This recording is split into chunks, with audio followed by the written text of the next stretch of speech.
Full Service Radio is proudly supported and hosted by Simplecast, the easiest way for a podcast creator to publish and distribute audio on the internet. For more information, visit simplecast.com. Full Service Radio. Peace, everyone, and welcome to the Edible Activist Podcast. I'm your host, Melissa L. Jones, broadcasting live from the lobby of the Line, D.C. This podcast is where dynamic people of color in the food and agriculture space share their personal food journeys, passions, and perspectives that stem from the land, all exemplifying the spirit of activism in their own edible way. Let's get started.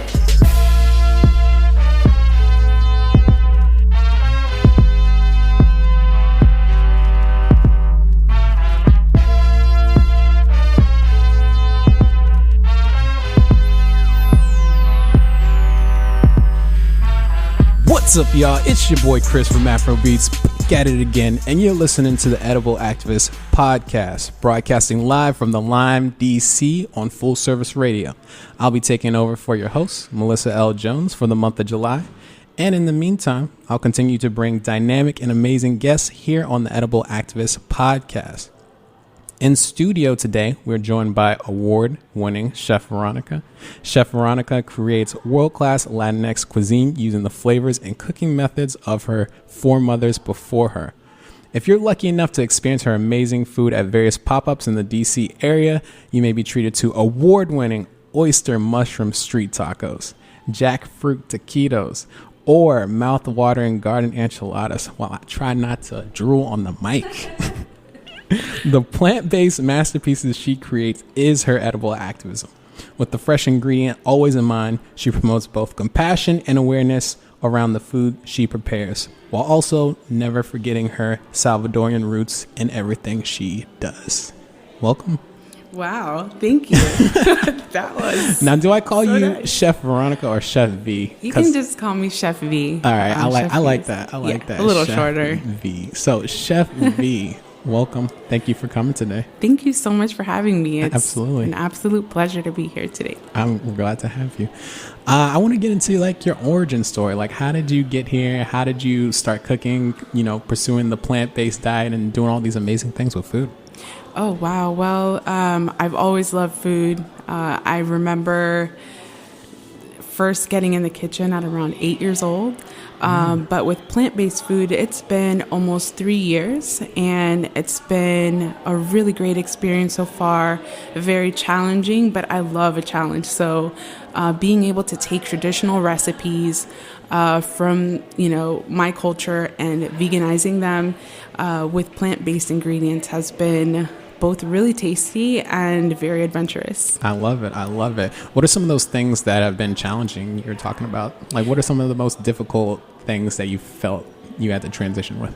Well, in the Salvadorian culture, I think in all of Central South America, meat is something that is always desired. Huge. There's churrasco, there's all kinds of plates that are surrounded around meat. And just being able to replicate those flavors was a challenge, but it's not impossible. And that's Sure. one of the beautiful things that I found was that you can take plants from the ground and replicate those flavors, because really it's about the ingredients that you season the meat with. Right. So you're putting sage, you're putting oregano, cilantro into the meat to give it that flavor. But all of those are plant-based ingredients. Right. The plants is what's flavoring the meat in the first place. Exactly. So I really love to cook with mushrooms, chanterelles, oyster mushrooms, portobello steaks. Yeah. The possibilities are endless. Absolutely. So let's go back a little bit. When you were little, you had your first kitchen experience. What was that first kitchen experience? What is, when I say, go back and think about what created you as a chef, what is that one moment that brings you back? Well, my first experience in the kitchen, even before actually touching the food, was watching my mom. She used to always have people come over every weekend. People would come in groups and eat her food, and it was just such a great fellowship. And I wanted to be part of that in some way, and just feeling, the energy of what she was creating, that really inspired me. So my first experience with food was, I was alone. She had gone out, and I was with my dad, and I think he was like mowing the grass or something, and I saw a bag of masa harina, so corn flour, and I said, let me make some tortillas for my mom, so when she comes home, she doesn't have to make them herself. But I was 8, so I wasn't too sure what I was doing, but I remembered that she had told me that when she was my age, she had plenty of experience cooking meals for her family. So I said, I can do this. I've watched, and I made a complete mess, but I did it, and I just never stopped after that. Yeah, I love it. You get that first little bug. I feel like I was similar in that way. Whatever I did was probably 10 times worse than whatever you made. Because I remember like the first thing I ever made was like trying to make mac and cheese. I like stuck cheese to the macaroni and like just stuck it in the microwave. I was like, yeah, that sounds legit. And it sounds logical. It did not go well, I'll tell you that. So how did you make that transition to the plant-based lifestyle? What was that driving force that, pushed you in that direction? Oh, wow. There's, I feel like there was a few things that really inspired me and motivated me to make the change. We really don't have vegan family members, but we had one, and his name is Rolando, and he gifted us a cookbook. And I decided to, give it a try. Whenever he'd come over, I would make a plant-based meal. And I thought that was really cool. Shortly thereafter, we adopted a senior dog from Alexandria Animal Rescue. She was at the shelter for a while. No one was interested in her. And we just felt like we wanted to give her her last few amazing days. Yeah. So little did we know that she would be changing our life. She taught us about compassion. Like, we got to experience how alive she was, and how, animals have feelings just like we do. And a little bit of this, a little bit of that. Hot sauce, that's her name. Hot sauce really made us reflect on, like, well, this is a dog, and there's other sentient beings like a cow or a pig that also have feelings, and they're even smarter than a dog. Yeah. Like, why am I still eating that? And why am I putting them in my body? They don't want to die. So my husband and I, we had no idea that we had made the decision to try vegan food and to try and make the lifestyle change. But we did it spontaneously at the same day, and we kind of talked to each other and said, hey, I made this decision. What do you think? And he says, well, I want to let you know that I also want to make this decision, and I want to make the change. So ever since then, we just made the change, and we haven't gone back. Awesome. Good job, husband. Thanks for supporting. He's in the studio today. He's in the studio today. Shout out to him. So that transition, I know, isn't always easy. You've known something most of your life. And at what age or at what point in your life did you make this change? Like, just to give a time frame. Oh, well, it hasn't been too long ago. Yeah. It's been about 3 years, I believe, almost 3 years. Okay. So I'm not going to tell you how old I am. I wasn't going there. That's what you're going for. Give me the gist. I'm in my mid-30s, okay. But yeah, it was definitely something that I can only speak for myself, but knowing the information, after and after you do research and really listen to your conscious, and you're more aware of your effect on the world, right, then you can go back to eating meat, but there's always something that's going to tell you, it's hard are to you go sure back. that you want to eat that bacon? I mean, that bacon has pain in it. Right. This pig screamed before. There was that adrenaline rush, and I don't want to put that in my body. Right. And they have a right to live. I'm not going to support that market for 15 minutes of pleasure. Yeah. And, take their whole life away. Yeah. I think that's always tough. What is that correlation between what we know our food comes from and culture? Because you've found this like incredible, unique way to include your heritage, your Salvadorian heritage in the food. So how do you connect back to the land through your food? Well, if you think about it, many years ago, we didn't have cows in El Salvador. Yeah. Those were brought over with colonialism. Interesting.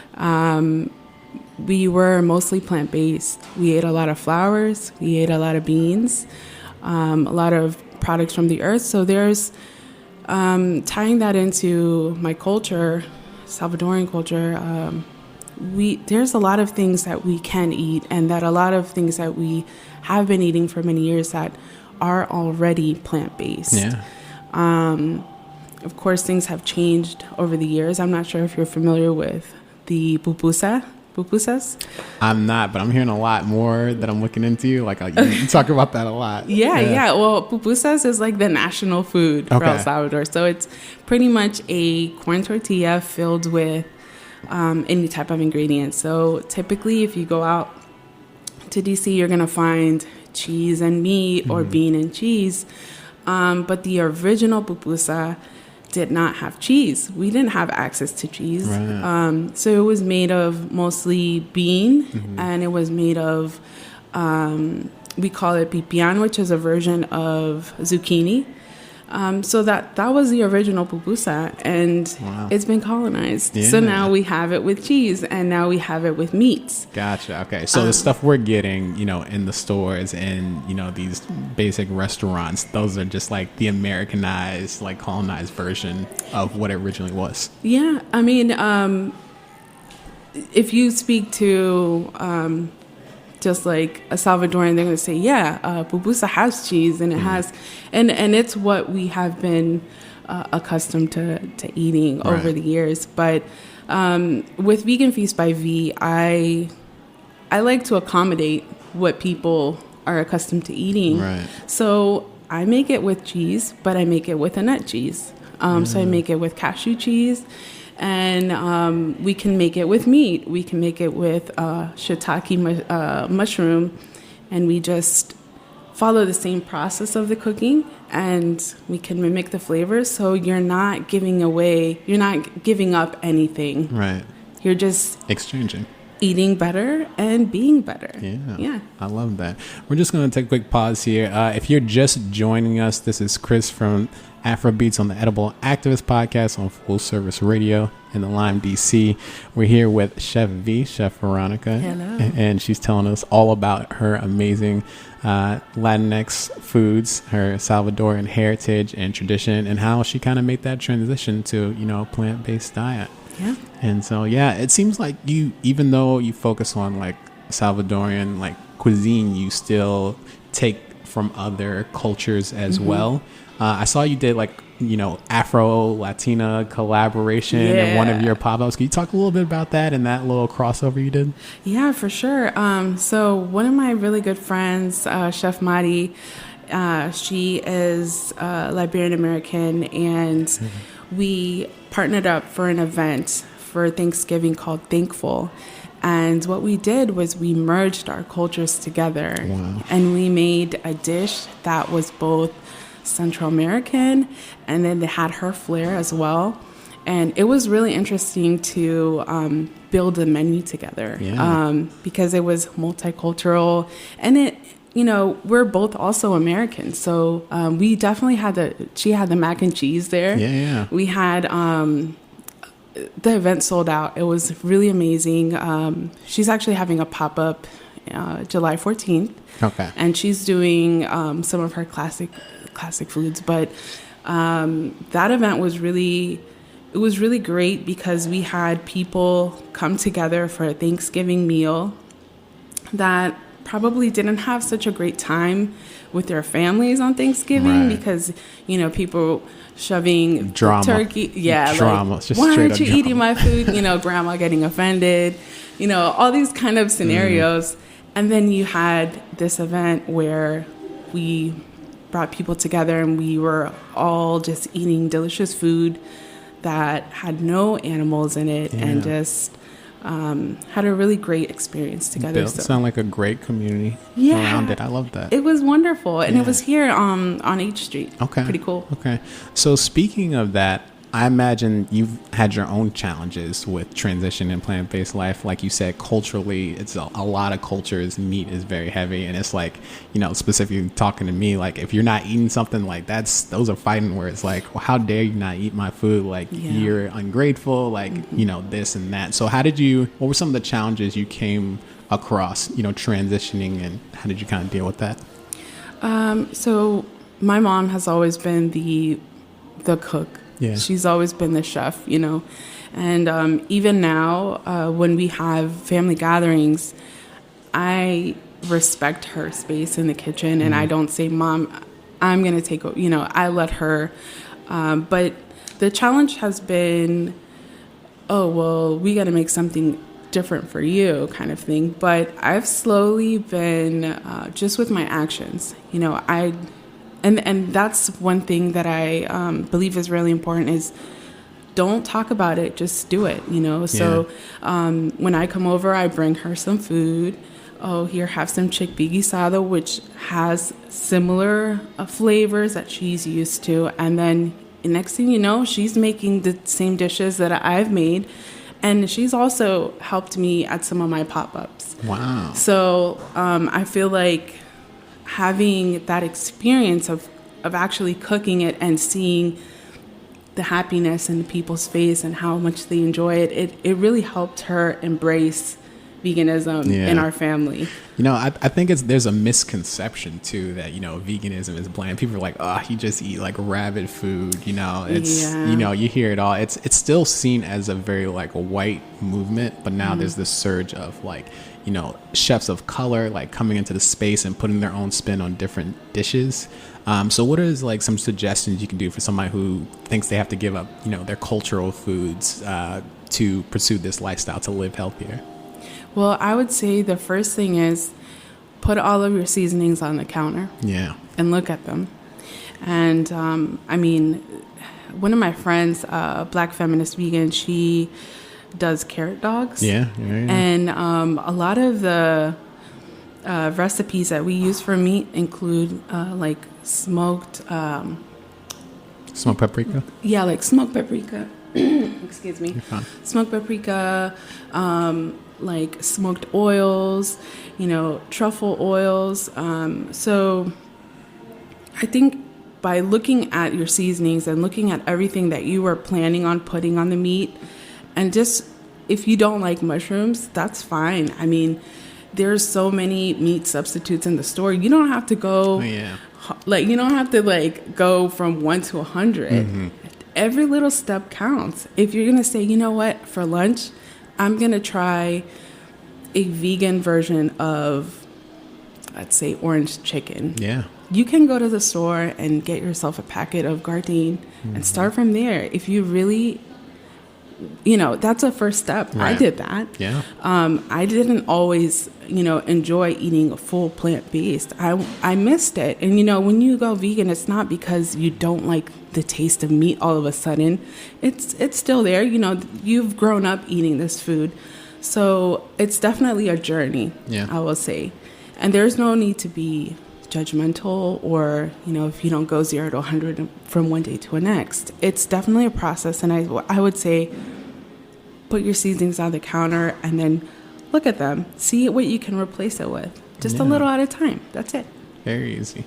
I loved all the food on your page on your Instagram. If you guys, where can people find you on Instagram, by the way? So my IG handle is Vegan Feast by V, and I try to inspire others by cooking and posting foods that you can make at home.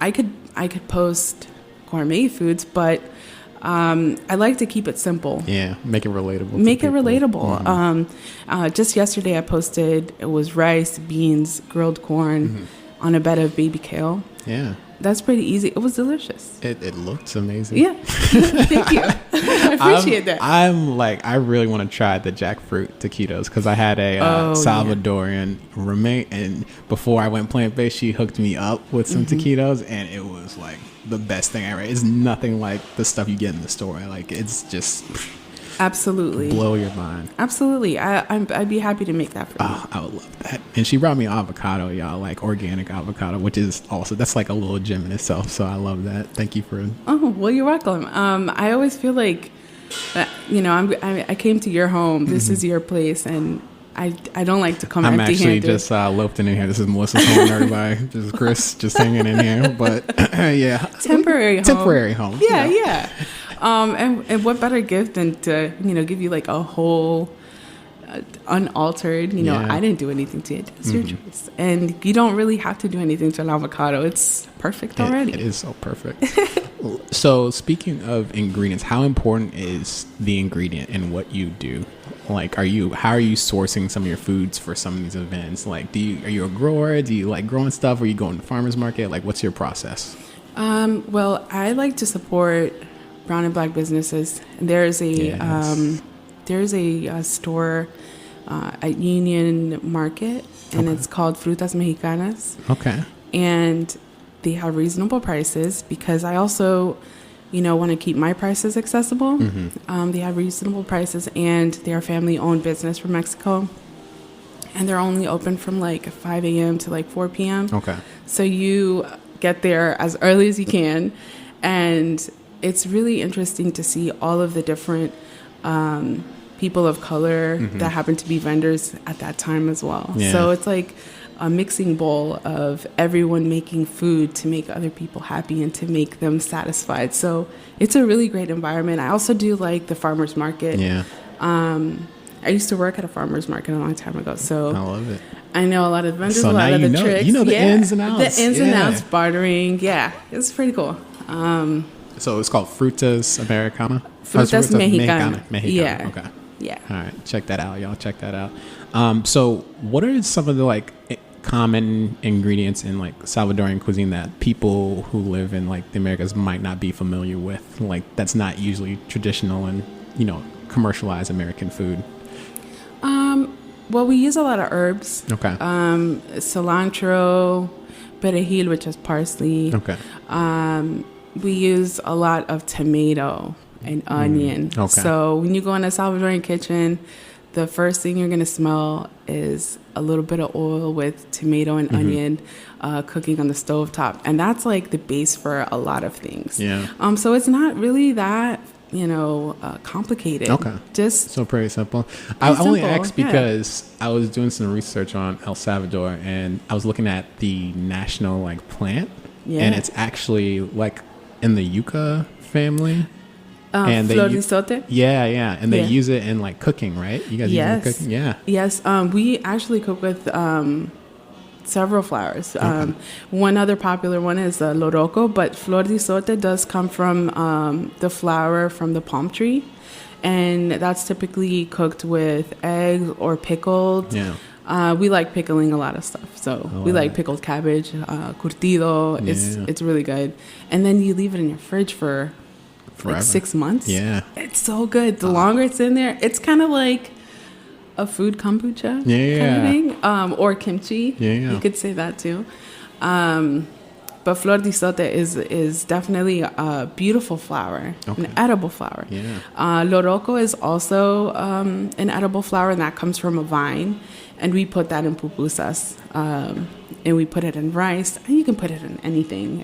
It gives it a really delicious flavor. Interesting. I definitely want to, step up my culinary game and use some flowers. So you might have to teach me a couple of things. Course. But I think we're going to go ahead and take a little break here. We're going to be right back, and we'll talk to you guys soon. Awesome.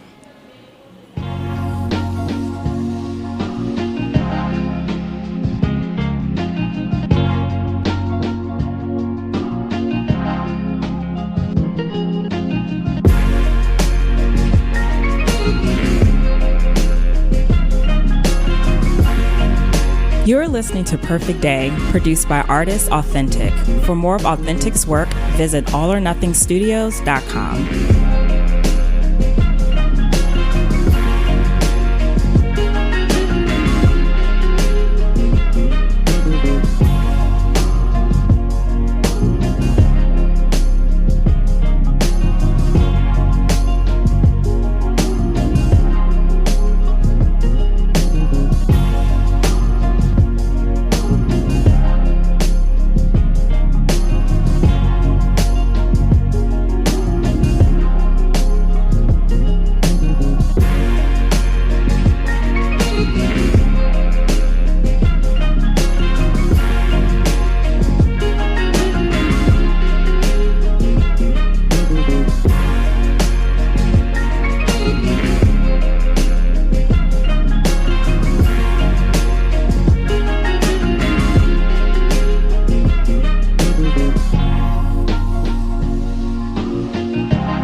All right, y'all, we're back. This is your boy Chris from Afro Beats, and you're listening to the Edible Activist podcast, broadcasting live from the Line DC on Full Service Radio. And we're joined with Chef Veronica. Chef V's in the house, y'all. Hello. And we were just talking about just cultural Salvadorian foods. We were talking about the importance of the ingredients and Chef Veronica's like plant-based journey.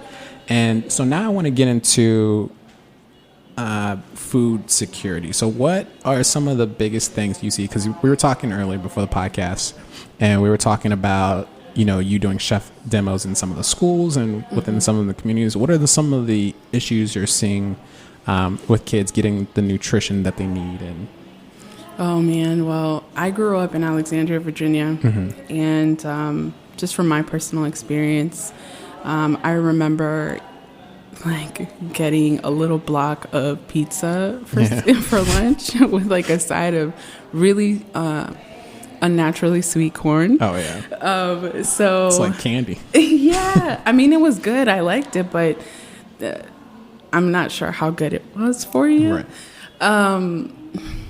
I feel like a lot of things haven't changed.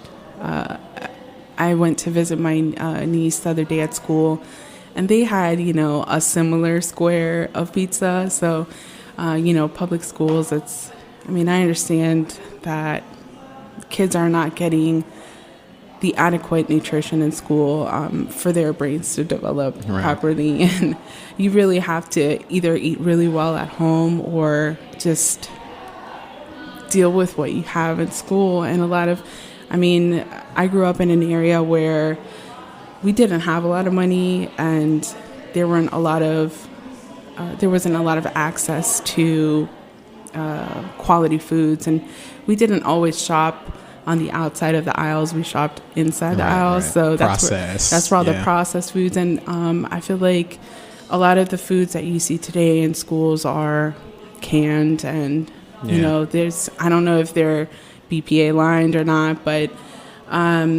we could definitely do better. For sure. We can definitely do better. As a former teacher myself, like I could see the effects on the kids before and after they eat lunch, and it's completely like different. Like everything is high sugar, they're through the roof, they're running around. So, you know, definitely need to do better on that.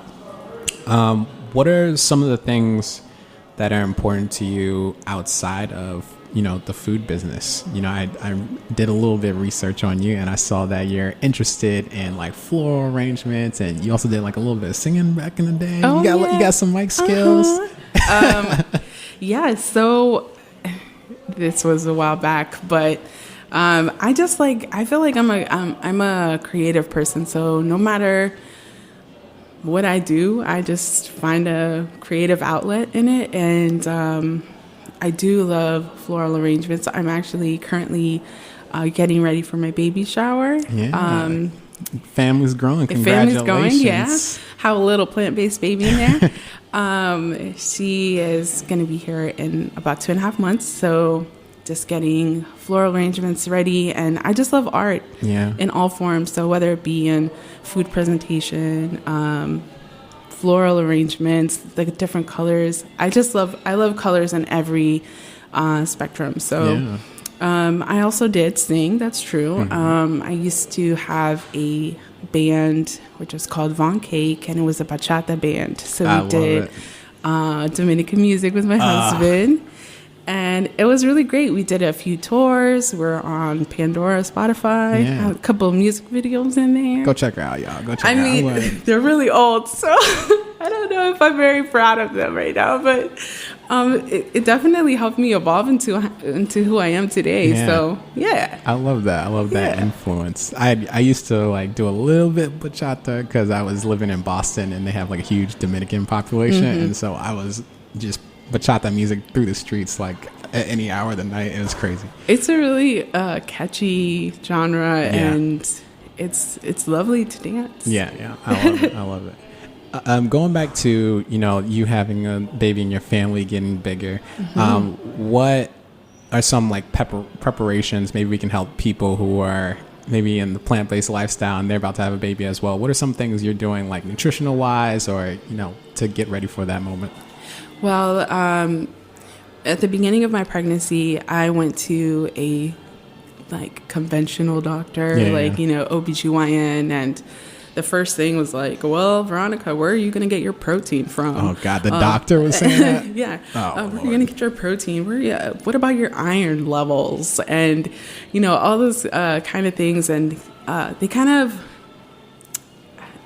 if I can be poetic, I feel like they were like casting spells on me about things that could go wrong, and like saying, well, you're going to, you have a high chance of stillbirth. You have a high chance of gestational diabetes because you're overweight and you're, Hispanic, and, it's what your people have kind of thing. And it was really sad because here I am being happy that I'm going to be a mother soon and that I have this life growing inside me, and all you can do is talk about the things that are going to bring me down or that I don't have a choice about. So what I did was I switched over to a midwife, and they were like, hey, Veronica, it doesn't matter what size your body is. Your body knows what to do.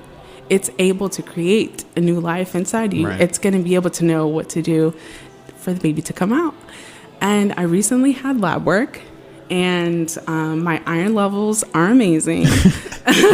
Iron levels on point. I mean, I don't have gestational diabetes, even though they assured me I would.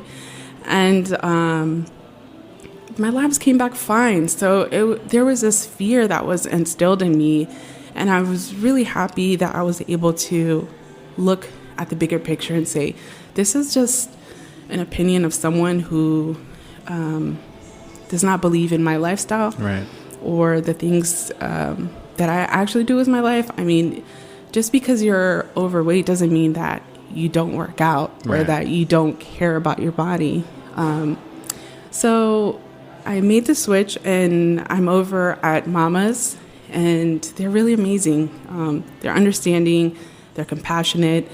And we have talked about protein, but they said, hey, Veronica, maybe you should eat a little bit more broccoli or eat a little more tofu, and everything's great. Yeah, I love it. That's awesome. So I want to talk a little bit about the business aspect. These are little selfish questions here because I'm an aspiring chef myself. I like what you're doing. So what was that process of kind of like starting your business? Like, how did you make that transition from, I'm going to do this as a cook? Did you go to culinary school, or was... I did some plant lab courses online. So I didn't go to a, cordon bleu, or I didn't, do the traditional way, which I think is better. Is kind of cool because you can see food in a different way. And then you're, if you have other things to do, you can't spend 8 hours, in a culinary school. You have to still work, and you still have to take care of other things. And online education is just fine. I mean, we would do videos, and I would submit pictures of my work. And it was still a lot of hard work, but it was just easier for me. Was this before you went plant-based or after? After. It was after. So did they support your vegan lifestyle? Like, did they, make sure your curriculum was based on plants and not animal products? The curriculum, so the school is called Plant Lab. Plant Lab. Okay. Yeah, and it's completely plant-based. It's a culinary experience for plant-based chefs. And the first course is raw vegan. Okay. So you learn about making raw vegan food, which, in my opinion, is pretty cool. Yeah. It's just as much work as cooking food as well, because you marinate, you dehydrate, you still have to cut it down, and you still have to treat it with care and love. Yeah. But the possibilities are endless. I remember one of my favorite recipes was a heirloom tomato lasagna. Oh, wow. And that's just amazing. Taking thick slabs of heirloom tomatoes with macadamia nut, ricotta cheese, a little bit of basil pesto. Yeah. And I think that's it. I love that. It's pretty easy, pretty good. Yeah. Do you feel like your palate and your creativity has expanded since you went plant-based? For sure. For sure. Can you go into a little bit of that? Like, what What other creative things have you been able to do with plants? Before going plant-based, I used to eat a lot of junk food and just not bland food. I would say over salted food. Yeah. A lot of processed meats. It's not like I was having a great experience all the time eating before, but going plant-based has really helped me expand my horizons. My palate is a lot nicer. Especially with being pregnant, you can taste everything. Oh yeah. So I've taken that to my advantage when I'm creating recipes. So it's been good. I feel like there's more of a challenge, but there's more of appreciation for nature. Right. Yeah. I definitely noticed when I went plant-based, like everything like multiplied as far as my taste buds. Like everything was sensitive. You know, you tasted everything from like the salt to the pepper. Everything would be, spicier and just more crazy. Well, when you eat cheese or dairy, even meats, dilutes your taste buds, right? It's like you have a film on your tongue. So once you detox from that film, then it's like everything is so alive. The orange just tastes, a lot better. Everything is just more, I don't know. Everything that you're eating is actually alive. So that makes sense. It's bright and it's expanded bright. on. Yes. It's more complex in flavor. Exactly. I love that. That's awesome. Well, thank you so much for joining us for today. Thank you for having me. Yeah, absolutely. So we're going to do what we call a little rapid fire round. Ooh. Are you ready for that? Wow. I think I am. Okay. First question. What is your favorite leafy green? Baby kale. Baby kale. Baby kale. Like any particular reason baby kale instead of regular kale? I feel like it's easier to digest. Okay. And I still feel healthy AF. Yeah. So it's easier to I don't know. It's just easier, and I'm all about keeping it simple. Okay. So baby kale. I like that. Sweet, spicy, sour, or salty. You can only pick one. These days, I'm about sour. Sour. Okay. Yeah. Okay. I love, we have a tomato cucumber salad with lots of lemon juice and a little bit of salt. Oh, yeah. That is so good. Acid. The acid. Lemon water. Give me everything lemon right now. Okay. Everything lemon. I like that. What about favorite fruit? Fruit, mango. Mango? This is like the third time in a row somebody says mango. Maybe it's just time for mangoes, I mean, I love a good mango. I went to El Salvador and there's so many different types of mangoes. Oh, yeah. There's one that's like the highest of sweetness mango. It's like really rare. I forgot what it's called, but it starts with the A. Gotta look into that. Yeah, mangoes are for sure the best fruit in my opinion. What is cooking in your pot these days, literally? Shishito peppers. Shishito peppers. Yes. I don't think I've had shishito peppers. How do you utilize How them? have you lived this far without... I haven't lived. I haven't. You haven't lived until you tried a shishito pepper. I love the way that it rolls out of your mouth, like shishito. Shishito. They're small, they're mild, and you just put them on the grill or stovetop for until they start kind of burning and blistering. And add a little bit of coarse sea salt, and that's it. They're so good. Okay, I like that. Try them. Try them? All right, I'll definitely try those. What is one way someone can channel their inner edible activists? Oh, well, I only know one way, and that's what I do, which is be an example. Do it, share your food, make it and share it with people. Don't even tell them it's vegan. Yeah, just sneak it up on them a little bit. Right now my mom has cucumbers and tomatoes in her garden. So I'll just grab some and, take it to the next cookout. Don't say a word, just serve it, and people, appreciate it. And I think that it's kind of like it's a passive way to channel your activism. Your food. It's just sharing. Maybe not so much talking about it. I'm more about the product. Yeah. So let me help you through your stomach, and then we can talk about it, but if you want to. But leading by example, I think, is the best way. I love that. Well, thanks for joining us, Chef Veronica. Thank you for having me. You guys are listening to the Edible Activist podcast here on Full Service Radio at the Lime DC, and we'll talk to y'all next week. Bye. Peace. Thank you, everyone, for tuning in. We are here live on Full Service Radio every Wednesday at 11 a.m., where you can catch today's episode on fullserviceradio.org, as well as iTunes and Spotify. Be sure to follow me at Food Talks in Color on Instagram, Facebook, and Twitter. Are you an edible activist? Sure you are. Come join me on the show. I would love to feature you. Just shoot me a DM on the gram. Peace and blessings all. And remember, there is no culture without agriculture. Thanks for listening to this program on Full Service Radio, broadcasting and recording from the Line Hotel in Adams Morgan, Washington, D.C. Full Service Radio programming can be accessed live and archived on fullserviceradio.org. Our talk programming is available on most podcast apps like iTunes and Stitcher, and our DJ sets are available on mixcloud.com/fullserviceradio. Full Service Radio features over 30 weekly shows and over 50 local hosts covering every topic imaginable. If you want to be a guest or get involved, email us at info@fullserviceradio.org. Follow us on Twitter at FullServiceRDO, on Instagram and Facebook at Full Service Radio. Thanks for listening.